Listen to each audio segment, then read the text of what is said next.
This is me. I'm 34. And this is my motorcycle. It's a Yamaha. I'll tell you more about it later. Now, I did 152 kilometers with it so far, and these kilometers account for my entire riding experience on an actual motorcycle. Now, I'm not your average 34-year-old. How come? Well, for one, I learned to ride a bicycle when I was 29. I was taught by my wife. And ever since then, I have ridden bicycles very little, which means that all the two-wheeled skills and subconscious stuff that should be embedded in my brain simply isn't there. And now I'm at an age where acquiring new skills is a lot harder than back when I was 4 or 5 or 6 or whatever. But despite these things being against me, I really wanted to experience the joy of riding motorcycles. And today, I want to give you a very brutally honest and undiluted impression of what it feels like to be a newbie rider at 34, and whether it's a good idea to take up motorcycle riding at this age or at any age for that matter. Let's go for a ride.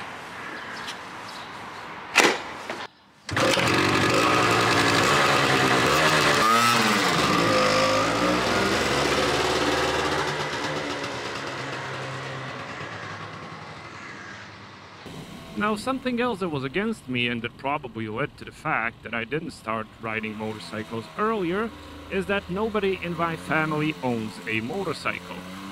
In fact, nobody in the families related to my family owns a motorcycle.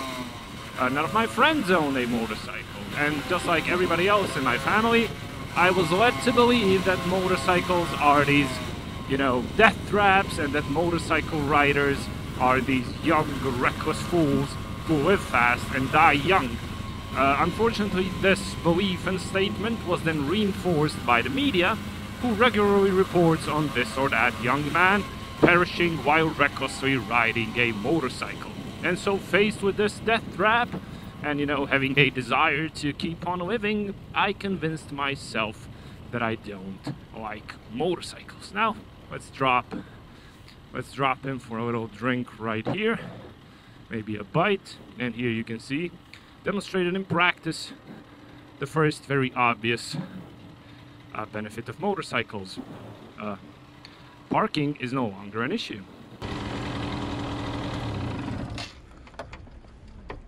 But at some point I became an actual adult and started thinking for myself. And I realized that the media only report on bad stuff and dead people. They never report on that guy who was riding his motorcycle his whole life and grew very old doing so.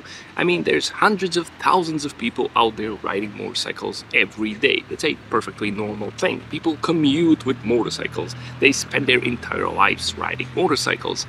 Now, it might sound a bit silly, but after brainwashing myself for years, realizing that most riders are sane people and that getting on a bike doesn't automatically mean super high chances of death was a bit of a shocking revelation to me.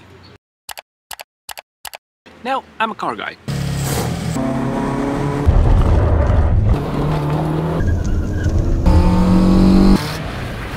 I started liking cars sometimes in my late adolescence. I got my license when I was 18, my first car when I was 20. And the next 14 years I spent driving pretty much every day. Now, adding up the combined mileage of all the 8 cars that I've personally owned, plus many rental and company cars that I have driven, gives me a rough estimate of around 500 to 600,000 kilometers of driving experience. And I think at this age, that is my one advantage over someone who's much younger on a motorcycle on public roads.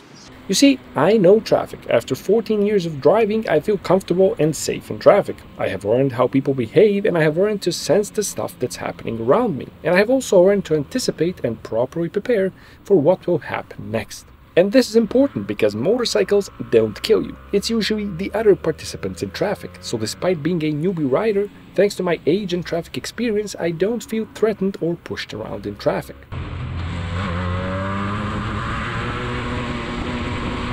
Now, my motorcycle isn't very fast or powerful, but it has enough grunt to accelerate out of tight spots, and it will also outrun most average passenger cars up to average highway speeds.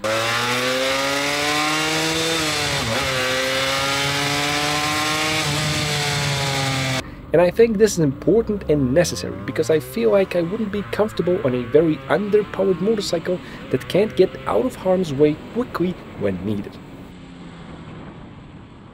When it comes to learning to ride, I have to say that it feels like an extremely steep learning curve, and I feel like I progressed from absolute zero to lane filtering within minutes. And I have to say that I'm really surprised by this, because I consider myself a clumsy person, and I feel like I always had trouble turning verbal instructions into bodily motion. Before I started riding, I of course tried to imagine and visualize how to do it, and I always ended up feeling like I would fall, because a motorcycle looks and feels unstable. When it comes to leaning a motorcycle, I was 100% certain that I would immediately fall. I completely understand the physics of what keeps a motorcycle moving and why it doesn't fall that easily, but my instincts were overpowering my logic and convincing me that it will be very hard to master even the most basic stuff. Now you're probably wondering, what is this guy talking about? Didn't he get a license before riding? No, I definitely have a license. See, here it is. But I got it like 5 years ago, back when I decided that I will definitely have to try riding a motorcycle someday. But I got the license on a scooter, a Vespa PX 125, and you know, a scooter is different. You don't really ride a scooter. You sit in it the same way you sit in a restaurant or on the toilet. And I was convinced that, you know, riding a motorcycle where you throw your leg over it was somehow different, and shifting with your foot was different, and I simply couldn't visualize how to do it. I was scared to get started, so I decided that I would start small. The first thing I did was just taking off and covering a very short distance of around 5 to 10 meters without even trying to shift gears. When I was confident that I could do that easily, then I tried shifting gears next time. And shifting was easier than I ever expected. It's very fluid and simple, and going into second and third was pretty easy. Then I joined, you know, traffic and public roads and took a little trip of around, you know, some 8 kilometers. And all of this happened within a span of a single day. And immediately I realized that the scooter and the motorcycle were pretty similar. Twisting the throttle gets the thing going and keeps it stable, just like physics said it would. But I was still surprised by my rapid progress, and I wondered where it came from. And then I realized it. I'm probably not even a clumsy person. I'm likely an average person. The only difference is that this time I decided to do things my way. And because I'm 34, I don't feel like I have something to prove.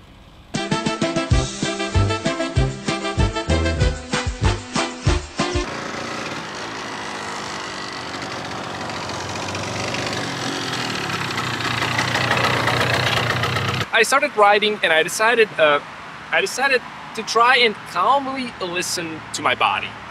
This might sound silly and it might get me some negative comments, but I decided to do zero research and watch zero videos on how to ride a motorcycle before actually attempting to ride a motorcycle. But the older I get, the more I feel that the internet is sort of reinforcing certain dogmas, even though these dogmas are clearly not a one-size-fits-all.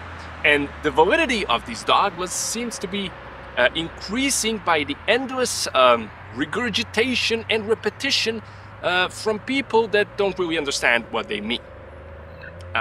So I decided to forego being told what to do, and I decided to try and learn myself by, you know, tuning everything else out and listening to my body. And after about 10 minutes of riding, for the first time when I was riding a bit longer, I noticed that my wrists really hurt, like it was horrible. But I realized, because I wasn't trying to prove anything, everything else was tuned out, I realized that I was sort of in a spasm. I was afraid, and I was trying to do everything with my hands, and there was too much weight on my hands. So I simply felt that I had to weight from my wrists and my hands in order to, you know, remove the pain from my wrists. And I decided to, you know, hug the gas tank a bit more tightly, and it worked like magic. Weight was, you know, on my lower body, and I also learned at the same time that the motorcycle is actually controlled with your lower body. It initiates sort of, you know, the primary motion, and the hands are the secondary control set of commands, if you will. This is just a really subjective explanation, but it works for me because it is explained by me, for me, and I can use it. You are your best friend, and you know yourself better than anyone if you let yourself get to know yourself. Yeah. Now, what I also noticed is that now I still have to remind myself to, remove weight from my wrists, but I'm getting better at it. I also noticed that I often slouch. I ride like this, and that also leads to back pain, and it leads to back pain really soon because I'm old. So I also remind myself to be straight like this, and that too helps, but I have to keep reminding myself. But every hour that I'm doing it, the more I'm practicing, the better I get. And I also came to this very parking lot right here to try and learn how to lean a motorcycle, to find the limit of leaning a motorcycle, because this is a safe place. There's nobody here. I also tried braking hard to see what's gonna happen if I brake hard, because it's better to practice somewhere safe. I did all these things the way I felt I had to do them, and it worked. And the deal is, when you're older, it's kind of hard to learn new stuff. When you're young, it's really easy to go on the natural flow of your body, because you're unable to overthink things when you're 6 or 7 or whatever. But when you're older, following the natural flow of what your body wants to do really only works when you know yourself well.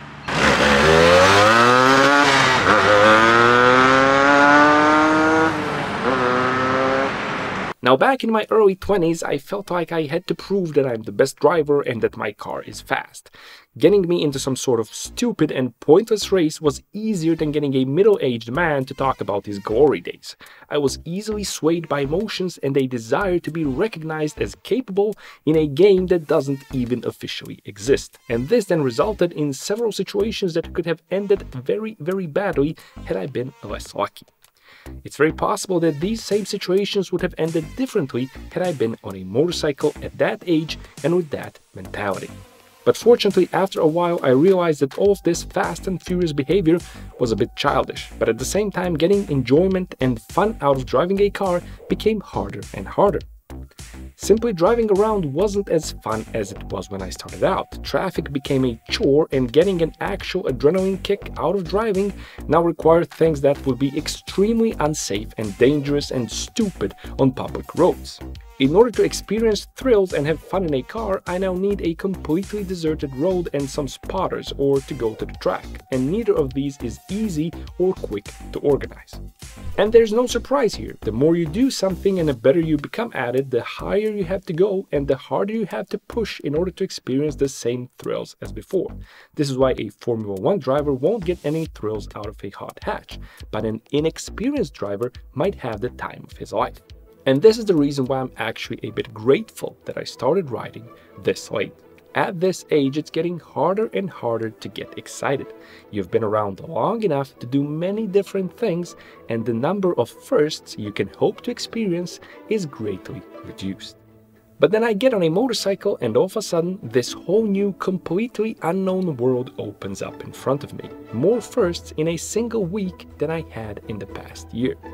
I'm on completely unfamiliar ground, exploring uncharted waters, something I haven't done in forever, and something that's a very unexpected and welcome feeling at my age, where firsts are very rare.